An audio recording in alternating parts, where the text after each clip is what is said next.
ចាមនុស្សយើងម្នាក់រស់នៅរមែងចង់បាននៅពាក្យសម្ដីដែរពីរោះពិសាមិនចូលចិត្តស្ដាប់នៅសម្ដីគ្រួតគ្រាតប៉ុន្តែជាទូទៅយើងសង្កេតឃើញថាសិស្សសានុសិស្សឬក៏កូនមួយចំនួនតូចដែលគាត់ចូលចិត្តវក់ទូរស័ព្ទឬក៏គាត់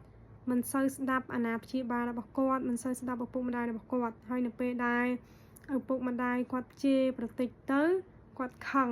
គាត់ថាគាត់នឹងបាក់ទឹកចិត្តព្រោះតែឪពុកម្ដាយជេរប៉ុន្តែគាត់មិនបានគិតពីភាពហត់នឿយរបស់ឪពុកម្ដាយរបស់គាត់ទេគាត់មិនបានគិតពីគុណវិបត្តិនៃអ្វីដែលគាត់បានធ្វើនោះទេគាត់មើលទូរស័ព្ទបុកទូរស័ព្ទសម្បីតែបាយទឹកនំចំណីក៏គាត់ភ្លេចដែររៀនសូត្រក៏គាត់ភ្លេចដែរតើឲ្យឪពុកម្ដាយរបស់គាត់មិនជេរគាត់មិនដេចនឹងបានបើគាត់និយាយធម្មតាយើងអត់ស្ដាប់អញ្ចឹងគាត់ត្រូវការជេរ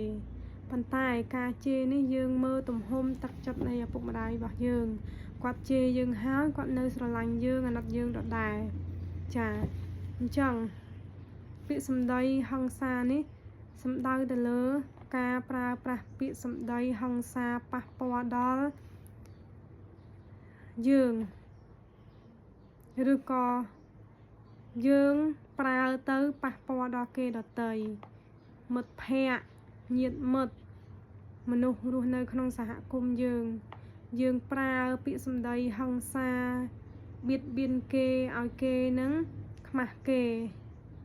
ឧទាហរណ៍ថានៅសុកក្មេងម្នាក់នោះទៅរៀនភ្នំពេញចប់ទី12គ្នាខំរៀនសឹងអីហ្នឹងអ៊ំម្នាក់នោះគាត់និយាយថាមើលអាវ៉ានោះទៅរៀនមិនក៏ការនៅស្រុកមិនក៏ធាត់ម៉េះហើយទៅរៀននៅភ្នំពេញឡើងស្គមទីវៈវាទៅជក់អាភៀនឬក៏ទៅធ្វើស្អីផ្ដេសផ្ដាស់ទៅទាំងដែលការពិតហ្នឹងគេទៅរៀនខំរៀនផងយប់ឡើងធ្វើការផងតែគាត់ហ៊ានសន្និដ្ឋានបែបហ្នឹងហ៊ានវាយតម្លៃគេបែបហ្នឹងឯម្នាក់ទៀតយល់ថានោះគឺជារឿងត្រឹមត្រូវដែលគាត់សន្និដ្ឋានបែបហ្នឹងបើគាត់ឃើញរូបរាងកូននឹងបែបហ្នឹងមែនប៉ុន្តែមិនអាចសន្និដ្ឋានបែបហ្នឹងបានទេព្រោះយើងមិនបានដឹងពីគេពិតប្រាកដហើយមានមតិជាច្រើនធ្លាប់ឮគេនិយាយប្រាប់ឬក៏យើងដឹងហើយនៅលើបណ្ដាញសង្គម Facebook គេតែងតែលើកយកមកបង្ហាញយើងអាចលើកពីនឹងយកមកនិយាយបានក្មេងស្រីមួយចំនួនទៅរៀនភ្នំពេញអញ្ចឹងទៅពេលដែលខំរៀនឬក៏អត់ងុយយប់ធ្វើកិច្ចការសាលាឬក៏យើងថាលេងទូរស័ព្ទច្រើនក៏បានដែរចាអញ្ចឹងពេលដែលគាត់តែអានេះសំដៅទៅលើអ្នករៀនណាគាត់នៅស្រុកគាត់សុខភាពល្អទេដោយសារនៅជាមួយឪពុកម្ដាយចាឪពុកម្ដាយជួយទំនុកបំរុងផ្សេងអញ្ចឹងទៅទោះបីជីវភាពយ៉ាងណាក៏ដោយដល់ពេលទៅភ្នំពេញគាត់ទៅរស់នៅផ្ទះជួលឬនៅជាមួយមិត្តភ័ក្តិឬនៅជាមួយបងប្អូនសាច់ញាតិឬក៏នៅជាមួយនឹងកន្លែងដែលគេឲ្យស្នាក់នៅអញ្ចឹងឧទាហរណ៍ណាគាត់ទៅរៀនខំរៀនតែមកលេងស្រុកម្ដងណាក៏គេសួរវីអូនហើយមកដូចជា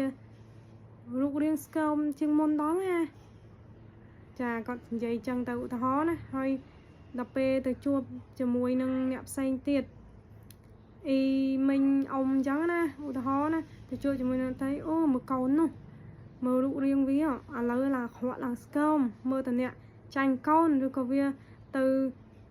ធ្វើអីមិនល្អនៅណាមកទៅបានរូបរាងវាអញ្ចឹងចាវាមានអញ្ចឹងដែរអញ្ចឹងមិនថាមនុស្សយើងកុំចេះទៅវាយតម្លៃគេផ្ដេសផ្ដាស់បើសិនជាអានឹងយើងគិតបើសិនជាប៉ះពាល់ដល់កូនយើងវិញតែយើងមានអារម្មណ៍បែបណាមានរឿងច្រើនជាងនឹងទៀតដែលគេបង្ហោះនៅលើបណ្ដាញសង្គមនានាយើងយកមកអានយើងយកមកគិតហើយពិចារណាកុំវាយតម្លៃគេផ្ដេសផ្ដាស់ហើយអ្នកខ្លះទៀតឃើញគ្នាមានបញ្ហាបន្តិចតួចលើកយកទៅនិយាយលើកយកទៅជិះជាន់ចូលចិត្តប្រើពាក្យសម្ដីជាន់ពន្លិចនៅពេលដែលដឹងថាមានកំហុសឆ្គងណាមួយហើយ ចូលចិត្តតែជន់ហើយជន់ឲ្យកប់ដីហ្មងបើលើកវិញលើកដល់ឋានប្រអិនហ្មង